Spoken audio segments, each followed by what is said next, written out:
What's going on, everybody? In this video, we are going to talk about the 13 new sales call widgets, which we can now implement into our dashboards so we can track our sales a lot better. Let's get into it. So first things first, you want to go to your sub account and then you want to go to dashboard on the left and you want to click the drop down menu where you can now create a new dashboard for your call tracking activities.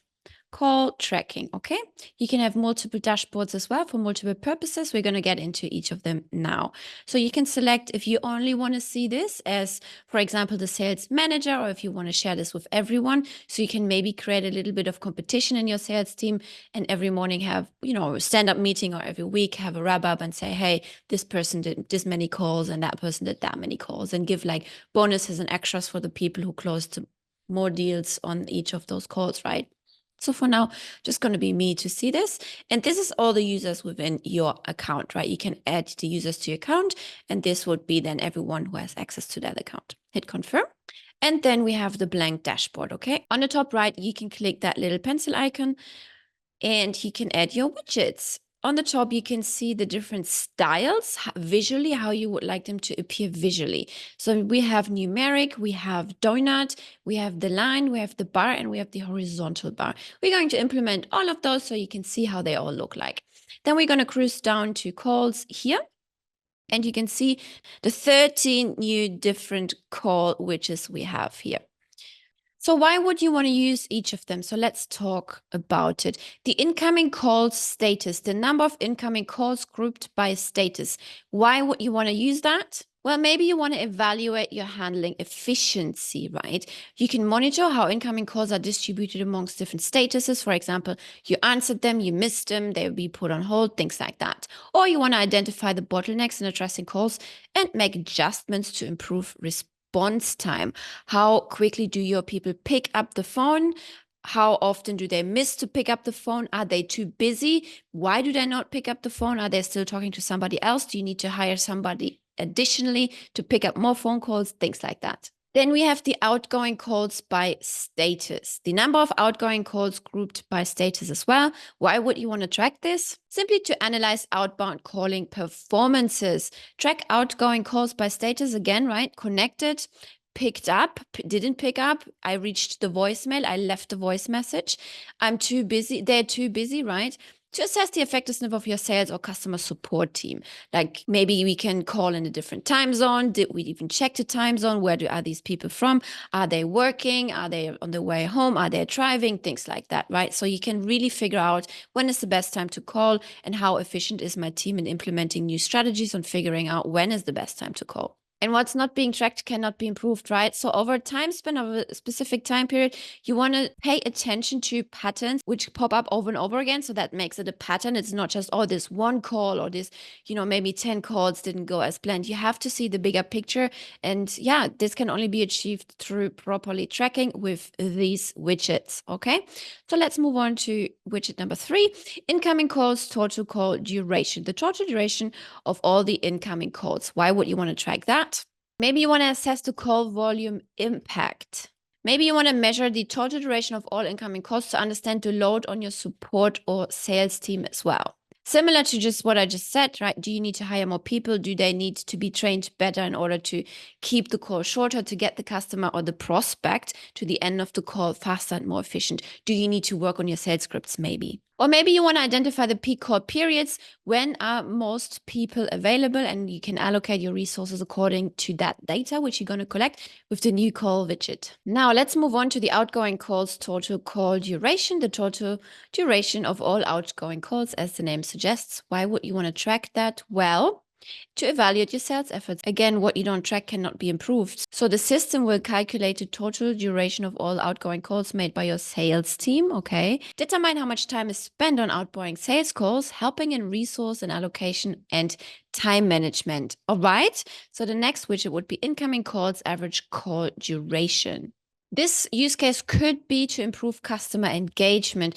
So here the system will analyze the average duration of incoming calls to gauge customer engagement levels and also to identify opportunities to enhance the customer interactions and provide more personalized support. And also how quickly can your people sell on people who are calling you, incoming calls, right? People who call you back are really hot leads. They're really interested in what you have to say. They want to speak with you. So how quickly can your sales team get them through the finish line? Next, outgoing calls, average call duration. Why would you want to use that? Again, to enhance sales techniques. This time we want to enhance our sales techniques, maybe improve our scripts.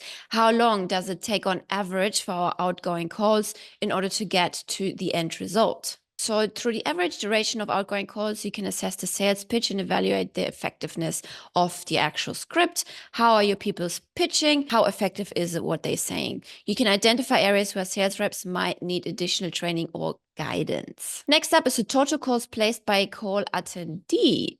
And by call attendee, we mean your users, your sales reps, right? So this way you can really monitor individual performance. How well is every single sales rep doing?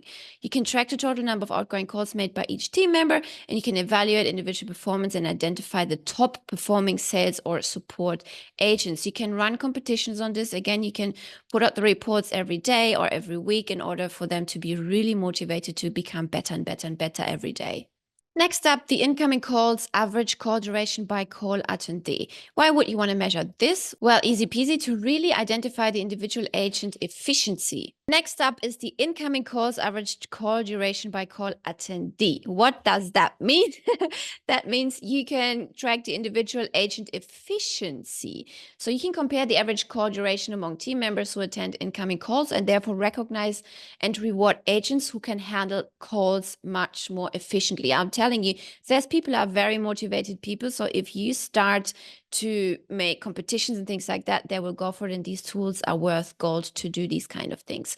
Next up, outgoing calls, average call duration by call attendee. Why would you want to do that? Well, maybe you want to optimize your sales approach, okay? Again, what you don't measure cannot be improved, right? You can analyze the average call duration for outgoing calls made by each salesperson.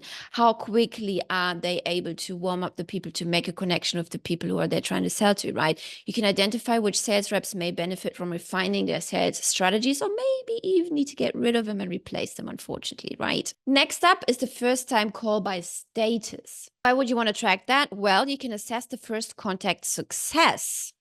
You can determine how first-time incoming calls are distributed amongst different statuses and therefore evaluate how effectively the first contact with customer is being managed. What is the experience first time somebody reaches out to you? Very important, right? The first impression counts. Next, the first-time call average duration. Why would you want to track that? Well, to improve initial interactions as well, right? So again, like, it's not about looking at the numbers of 1 or 2 or 3 calls. It's the bigger picture, it's the bigger pattern. So you can analyze the average duration of first-time incoming calls to assess the quality of initial customer interaction and then implement strategies to enhance the customer experience during the first contact.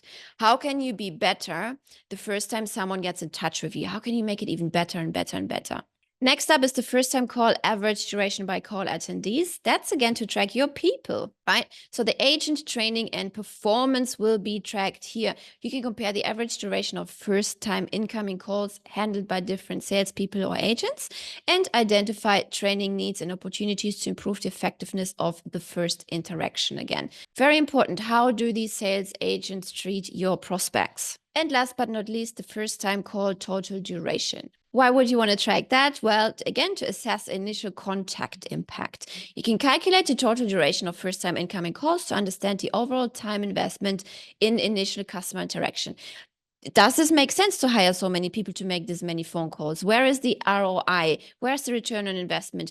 Are you spending more money in the front end, but you're maybe getting it back in the back end? Things like that. These numbers need to be tracked in order to make educated decisions in your business, if these marketing activities even make sense for your audience, right? So you can use this data to refine onboarding processes as well and customer engagement strategies. Another reason why you want to track these numbers is if you run a coaching business or an agency where you have sales reps taking your calls, you want to make sure that they're busy and fully booked all the time. You don't want to have 2 sales reps, each operating on 50%. Then you're just paying double, right? Like, better have 1 salesperson operating at 100% and really max out their time. And therefore, you need those widgets in place in order to track these things. Now let's start building just a few to show you the visual representation of that as well.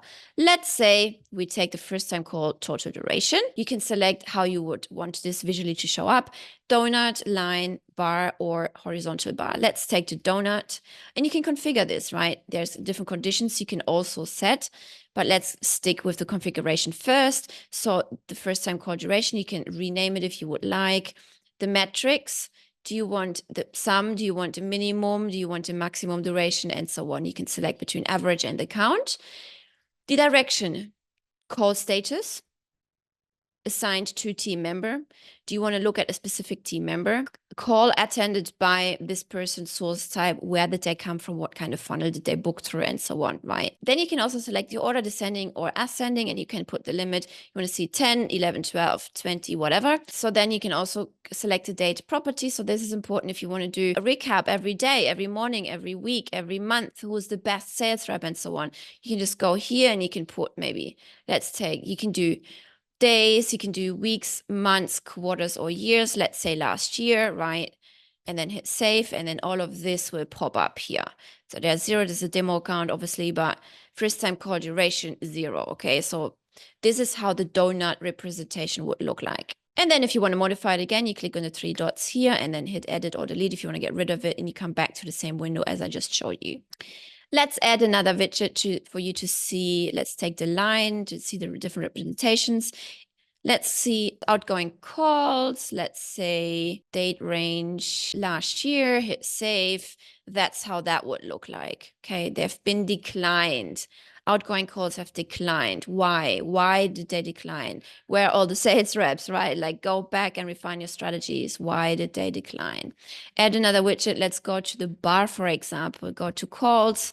And let's say total calls placed by call attendee. Let's say, again, we want to take last year, hit save, and here we go, okay? So these total calls placed by call attendee. Okay, so add another widget. So that was the bar. And let's take the horizontal bar in this case, in the next case. And let's select again that, and that would be the horizontal bar. I liked it. I love it. I love the visual representation. You can also move them around if you want to have more important graphs up here. And that's how you would just add all of your types. You can have a numeric one. Let's do that. That would be the little one popping up right here. Okay. So you don't have to add all of these 13 different widgets. Just add those which really make sense to you and your strategies and how big your team is and so on and so forth. I hope you like this video, and I will see you in the next one.